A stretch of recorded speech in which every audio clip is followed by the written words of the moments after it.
Assalamualaikum warahmatullahi wabarakatuh. Innalhamdalillah nahmaduhu wa nusalli wa nusallim ala rasulil karim. Ashhadu an la ilaha illallah wa ashhadu anna Muhammadan abduhu wa rasuluh. La haula wa la quwata illa billah, amma ba'du. Hadirin yang mulia,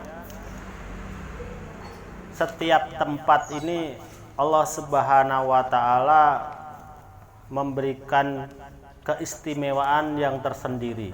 Jadi tiap-tiap tempat ini tidak sama, kemuliaannya tidak sama. Disebutkan di Al-Mukarramah sana, di Mekah sana, itu kalau orang itu sholat di sana, pahalanya 100.000 kali lipat. Kalau di tempat kita ini hanya 1 saja. Tapi kalau nanti di masjid 27. Tapi kalau di masjid Mekah sana nanti 100.000 kali lipat, banyak lagi. Nah, kemarin ada orang yang tanya sama saya, Pak Ustadz, apa itu benar?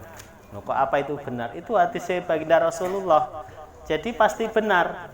Nah, kalau itu benar, kenapa orang-orang kaya itu tidak berbondong-bondong sholat di sana, atau cari kontrak di sana, atau beli tanah di sana saja, begitu. Nah, kenapa begitu? Mungkin kita juga ada pertanyaan seperti itu dalam hati kita. Kenapa seperti itu? Nah, jadi ilmu ini yang saya sampaikan ini tadi kan ilmu. Ilmu itu semua perkataan Rasul itu ilmu. Nah, ilmu itu adalah kemudinya. Kemudi untuk mengarahkan satu amal. Tanpa ilmu, orang beramal itu tanpa arah, nabrak-nabrak begitu. Kekuatan amal itu pada iman. Nah, kalau ulama itu memberi contoh sepeda motor itu. Sepeda motor itu ilmunya apa? Ilmunya itu stangnya itu loh. Stang itu ilmu. Kemudian iman itu apa? Iman itu mesinnya. Jadi sepeda motor itu lengkap, nek ndak ada mesinnya, ndak jalan. Walaupun bisa di kanan kirikan tuh, tapi ndak bisa jalan cepat. Tapi ada mesinnya, bisa hidup, itu stangnya diambil nabrak jenengan. Gitu, iso digas, iso menggak-menggok nabrak. Maka ilmu dan iman harus beriringan. Kemudian ada lagi pertanyaan, kalau begitu lebih penting mana? Lebih penting ilmu atau iman? Lebih penting mana? Tadi sudah disebutkan kalau ilmu dan iman harus berdampingan. Jadi dua-duanya penting. Seperti dua gambar di uang itu loh. Jadi nanti 100.000 itu nek mung separo gambare, sing separohnya abang tok ngoten ra payu. Gitu, kudu loro, gambarnya kanan kiri ngoten niku, baru laku. Begitu juga ilmu dan iman itu harus berdampingan. Maknanya apa? Maknanya kita ini ya berilmu ya beriman, ya beriman ya berilmu. Ndak bisa berilmu tok tanpa iman. Orang melaku, ilmunya ndak bisa diamalkan. Contohnya apa? Orang-orangnya bapak-bapak itu tahu kalau sholat di masjid itu pahalanya 27 derajat. Kalau sholat di rumah pahalanya nek bener. Satu itu kalau betul wong ditanggung dhewe ora ana imame kok gitu. Lah nek 27 derajat di masjid itu nek kita itu makmumnya ra bener, tapi Pak imame bener, 27 derajat kabeh. Lah kok Pak imame ora bener, misalkan ra kusuk ngoten, ning makmume ana sing kusuk, niku ditung 27 derajat kabeh. Pak imame ora kusuk, makmume ora kusuk, tapi barisane lurus, ditung 27 derajat semua. Lah wis Pak imame ora kusuk, makmume ora kusuk, barisane mlengkang-mlengkong kok rapet ya angel, tapi nanti manakala menjawab amin walabdallin, amin bareng-bareng bersama aminnya para malaikat, semua salatnya diterima oleh Allah Subhanahu wa taala. Oh, penak mboten niku? Neng itu ilmu gitu. Lah isone tekan teng masjid nek pripun? Nek ana imannya. Nek ora ana iman sing cedhak masjid lho ora tekan masjid. Mang tekon Pak Imam nih, mang tekon Pak Imam. Pak Imam sing kira-kira cedak masjid niku teng masjid mboten. Lho, ngono. Sing ngadoh bisa jadi. Jadi bukan jaminan dekat dengan masjid, tidak ada jaminan. Punya ilmu tidak ada jaminan, tapi harus ada iman, karena iman ini power, iman ini energi, iman ini yang menggerakkan jasad kita. Jadi kalau tidak ada iman, sehat awake niku lho, sehat awake. Nggawa semen setunggal niku pinten kilo? 40 kilo. Nggawa loro nyeng kuat. Tapi melangkahkan kaki ke masjid itu abot padahal cedak gitu. Hanya orang-orang yang ditolong Allah dengan iman, maka orang ini akan berjalan. Maka sahabat ditanya, bagaimana kalian belajar agama ini? Nahnu tolabil iman, summa tolabul Quran. Kami ini belajar iman dulu sama Rasulullah, kemudian baru Quran turun, kami belajar Al-Quran. Nek misalkan Al-Quran itu tiba-tiba turun dulu saat itu, orang melaku itu, rungono iman kok.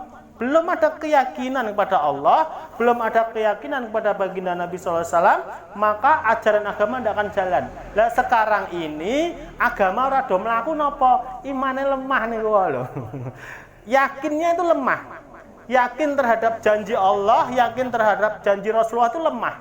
Nek yakin terhadap janji dunia kuat sehingga mlaku kabeh. Urung subuh niku pasar pagi niku akeh niku wisane. Bahkan sian kula nek wangsul niku silaturahmi kadang setengah rolas, kadang jam 11 bengi ngoten niku mun do antre niku. Lah pasar niku jam pinten? Pasar pagi niku ya pagi to nggih. Lah kok malam hari sudah datang coba. Karena apa? Yakin terhadap janji-janji dunia. Coba kalau yakin terhadap janjinya Allah seperti janji dunia, wah masjid kebak. Misalkan yakinnya niku ngaten. Nek teng masjid niku enten satu alat. Siapa saja yang datang pertama kali, alat itu mencatat, kemudian mengeluarkan uang kertas berupa warna merah. Celing.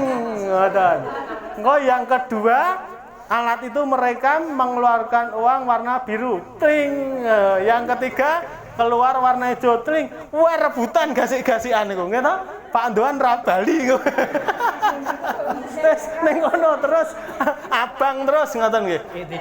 Itikaf terus. Karena apa? Iman itu yakin terhadap yang ndak nampak.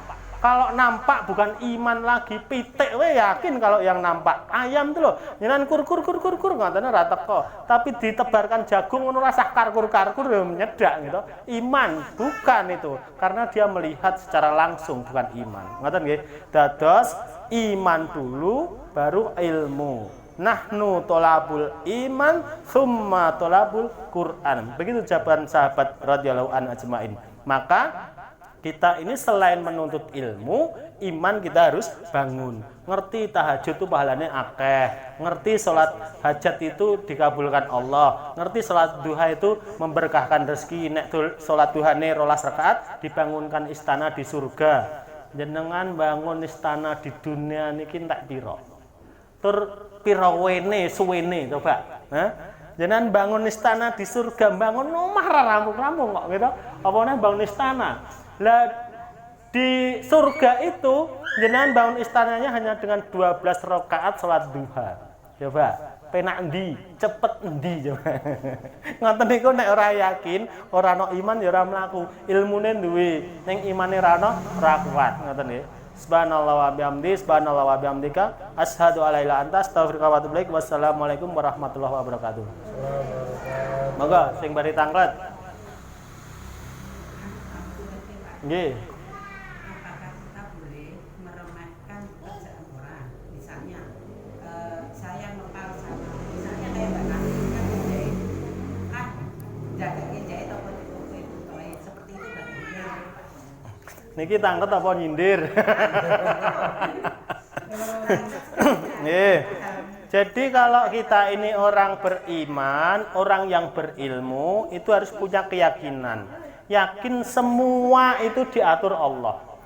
Ya awake dhewe ya diatur Allah, tanggane ya diatur Allah, kanca-kancane ya diatur Allah kabeh. Rezekine ya diatur Allah, pekerjaannya ya diatur Allah. Biyen kula ki ora cita-cita dadi ustaz, kula ora cita-cita dadi kiai mboten. Kalau cita-citane niku jadi dokter. Neng ora dadi gitu. Ya ndak apa-apa wong Allah berkehendak seperti ini. Dan kita ini ndak perlu memandang orang lain. Orang-orang lain itu ndak perlu memandang pekerjaan orang lain, apalagi menilai, apalagi ngepal, apalagi meremehkan, ndak perlu. Juga amal ibadah orang lain. Kadang-kala kan orang itu sibuk menilai orang lain. Kayak ngono amal ngono ra ono tuntunane, kayak amal ngono bid'ah. Kowe iki timbang bijeni wong liya dandanono awakmu dhewe, ngoten lho. Ngene, timbang bijeni wong liya, kita ini salate didandani, baca Qur'ane didandani, imane didandani, ibadahnya didandani. Mengko nek kabeh ngono kuwi urip dadi apik. Tapi nek kita ini sibuk menilai orang, orang lain nanti sibuk menilai kita. Nanti saling menilai, orang do nyambut gawe nanti. Rusak, mungkin donya jadi rusak karena saling mencari kejelekan orang lain. Itu namanya tajassus. Tajassus ini termasuk dosa besar. Tajassus itu mencari-cari keburukan dan kesalahan orang lain. Nggih. Mulai, pinten mulai. Napa kok mesam-mesem terus? Meh tanglet napa kok mesam-mesem ket wae. Ndak berani. Biasane ya wani nggih. Mun.